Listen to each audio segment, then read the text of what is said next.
buat saya kita merasa investor punya tingkat keyakinan dengan dua aset yang cukup solid ini, sehingga beberapa faktor tersebut membuat menurut saya investor tertarik untuk kemudian mengejar saham Ratu.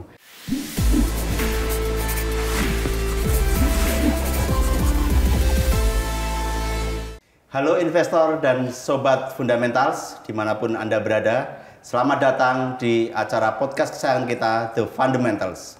Tempat kita ngobrol santai, jadi cerdas, hidup berkelas. Saya Mas Irom, host Anda, dan di episode kali ini kita akan menyelami dunia energi. Direktur Utama PT Raharja Energi Cepu, atau yang kalau di bursa news stikernya Ratu. Selamat datang Mas Mantri. Terima kasih Pak Mas Irom, Mas Irom atas waktunya. Mas Mantri apa kabar? Alhamdulillah baik, gimana Pak Mas Irom? Alhamdulillah baik, lama ketemu kita ya? Ya 3 bulan ya, 3 bulan udah lama lah hitungannya ya. Dulu Ratu ini fenomenal sekali ya, IPO di 8 Januari 2025, beberapa hari arah terus gitu. Mungkin bisa diceritakan proses saat itu IPO sehingga mengundang antusiasme investor yang sedemikian besar gitu waktu itu. Oke, terima kasih. Yang pertama-tama memang di tahun 2024 kita lihat tidak banyak yang perusahaan yang go public yang dianggap cukup size-nya cukup besar.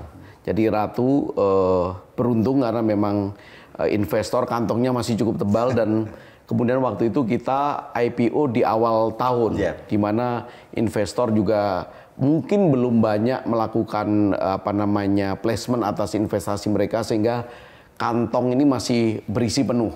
Kemudian juga kalau kita lihat di sektor hulu migas di Indonesia ini emitennya tidak cukup banyak pilihannya. Kalau kita lihat ada Medco, ada Energi Mega Persada dan salah satunya kami.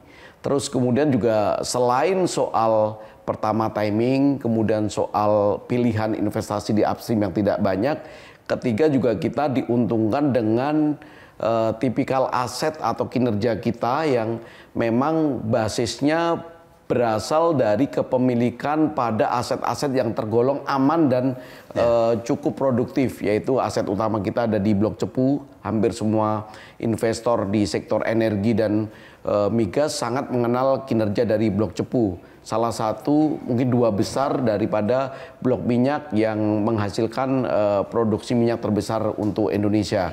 Kemudian yang kedua kita juga punya participating interest di Blok Jabung. Ini juga cukup solid kinerjanya, baru diperpanjang untuk 20 tahun di tahun 2023. Sehingga kalau kita hitung sampai 2043 ini masih ada 18 tahun. Buat saya kita merasa investor punya tingkat keyakinan dengan dua aset yang cukup solid ini, sehingga beberapa faktor tersebut membuat menurut saya investor tertarik untuk kemudian mengejar saham Ratu. Di luar soal berbagai macam berita yang biasa yang mengikuti setiap proses IPO, saya rasa begitu. Sekarang harganya berapa ya Mas Mantri ya? Kalau nggak salah masih hari ini kalau saya mendekati 8.000 ya, 7.400, 7.500 sekian ya. Bayangin loh, jadi waktu IPO itu 1.150 ya. Sekarang 6 bulan sudah hampir 8.000, 7.750 kalau tidak salah. Luar biasa nih pergerakan saham Ratu ini. Dan sebagai tambahan ya, memang saham Ratu itu ketika melakukan IPO, investor publik yang tertarik untuk membeli itu jumlahnya cukup besar. Malah salah satu yang terbesar kalau kita lihat yang paling besar di sejarah bursa Indonesia adalah waktu go public. Setelahnya ada satu perusahaan batubara dan kemudian kami. Ini menunjukkan besarnya minat investor terhadap saham Ratu saat itu. Kembali kepada soal harga IPO dan dibanding harga saat ini, memang di satu sisi kita melihat itu adalah antusiasme dan harapan publik terhadap perusahaan kami, tetapi di satu sisi juga menjadi tantangan buat kita sebagai manajemen untuk bagaimana bisa memenuhi ekspektasi dari investor. Karena investor itu kan mengejar harga pada level tertentu dan mereka terus membeli adalah refleksi dari keyakinan mereka terhadap kinerja kita di masa depan, kira-kira begitu. Ya. 7.875. 7.800 ya. Oke. Hari ini naik 125 perak atau 1,61% ya. Luar biasa. Luar biasa. Jadi, datang ke sini langsung naik. Langsung naik. Apalagi kalau nanti tayang. Mas Mantri, kalau kita bicara ke depan gitu, apa sih yang ditawarkan Ratu bagi investor sehingga mempunyai keyakinan yang sama dari saat dulu IPO sampai sekarang yang harganya relatif naiknya kenceng gitu. Apakah ke depan masih ada potensi upside yang besar juga? Oke, jadi memang kalau kita lihat yang pertama-tama apa sih yang kita tawarkan kepada investor? Yang pertama adalah kinerja dari perusahaan yang kami yakin akan sangat solid. Kalau kita menganggap tidak ada pertumbuhan atau akuisisi di masa depan, maka dengan dua aset utama di Blok Cepu dan di Blok Jabung, kita yakin perusahaan ini akan mengenerate net profit itu pada angka yang sekarang angka 12 juta sampai mungkin bisa sampai 20 juta US dollar. Karena kinerjanya di angka tersebut dengan asumsi harga minyak tidak terlalu turun dan kinerja kita anggap stabil.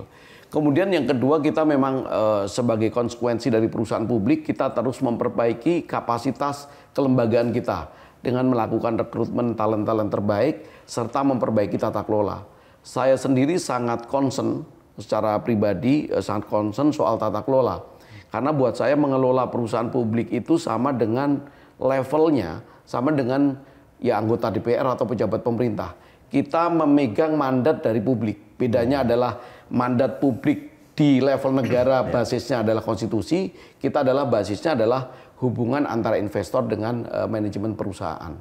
Jadi saya sudah berpesan kepada jajaran manajemen maupun kepada karyawan untuk sangat berhati-hati mengelola baik keputusan yang bersifat strategik maupun operasional detail untuk selalu memperhatikan tata kelola. Saya bilang perhatikan ekspektasi dari investor. Kalau Anda menjadi eksekutif di perusahaan publik, itu udah biasa banget kalau perusahaan saham turun, kita mendapat personal message baik di Instagram maupun email mengenai Pak kapan saham kita naik nih Pak, saya soalnya mau pakai bayar sekolah. Ternyata itu real betul terjadi. Sehingga saya sangat hati-hati dalam memanage ekspektasi investor ini. Bagaimana di masa depan kinerja perusahaan bukan hanya bertahan, tetapi juga bertumbuh. Ini menjadi PR terbesar kami lah saat ini untuk memenuhi harapan investor. Ya, ada rencana-rencana pertumbuhan anorganik nggak? Pasti. Jadi karena kita baru IPO, kita sangat berhitung soal risiko. Risiko baik terutama risiko finansial. Sehingga kita memutuskan untuk tidak masuk kepada blok-blok migas yang sifatnya masih spekulatif. Dalam hal ini adalah blok migas yang masih tahap eksplorasi. Sehingga memang kita sekarang sedang sangat aktif dan kita sudah punya beberapa potensial aset yang kita akan akuisisi, tentu ini proses ya, yang semuanya dalam tahapan produksi. Sehingga kita sedang melakukan penunjukan pihak ketiga, expert pihak ketiga baik sisi teknikal, sisi keuangan maupun legal untuk melakukan assessment terhadap beberapa potensi aset yang mungkin kita bisa akuisisi untuk menambah kinerja perusahaan. Jadi ada bocorannya mungkin yang bisa dibocorkan gitu. Nah, ini sangat hati-hati. Tentu di satu sisi saya ingin memberikan kabar baik, tetapi saya tidak ingin overpromise dalam arti karena dalam konteks akuisisi apalagi aset-aset migas itu ada beberapa hal. Yang pertama, kalau aset migas nasional itu sangat highly regulated. Kita tidak bisa melakukan disclose atau keterbukaan publik sampai mendapatkan approval dari pemerintah. Bahkan untuk membuka data room, misalnya kita mau melihat satu aset migas, kita ingin melihat berapa sih produksinya, berapa cadangannya dan sebagainya. Kita harus mendapatkan dua persetujuan. Yang pertama dari kantor BKPM, Badan Koordinasi Penanaman Modal, sekarang berarti Kementerian Investasi. Kedua dari Kementerian SDM. Jadi setelah kita mendapat approval dari mereka, baru kita boleh melihat datanya. Setelah melihat datanya, kita akan melihat bagaimana valuasi berdasarkan data tersebut.